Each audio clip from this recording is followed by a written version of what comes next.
Kematian seorang tenaga kerja wanita asal Indramayu membuat geger keluarganya di kampung. Pasalnya korban ditemukan tewas dengan berlumuran darah di kamar mes tempatnya bekerja di Malaysia.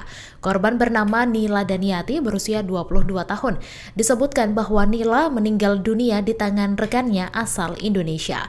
Dikutip dari Tribun Jabar, Nila menjadi korban pembunuhan dengan ditikam menggunakan pisau.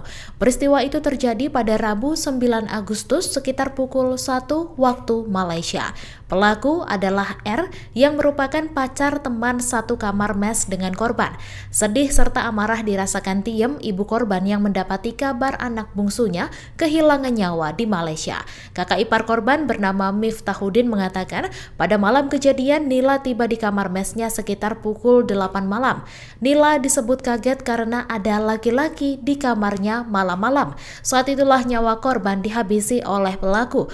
Pelaku adalah pacar sahabat korban yang sama-sama bekerja di Malaysia. Hal tersebut diketahui dari rekaman CCTV kamar mes.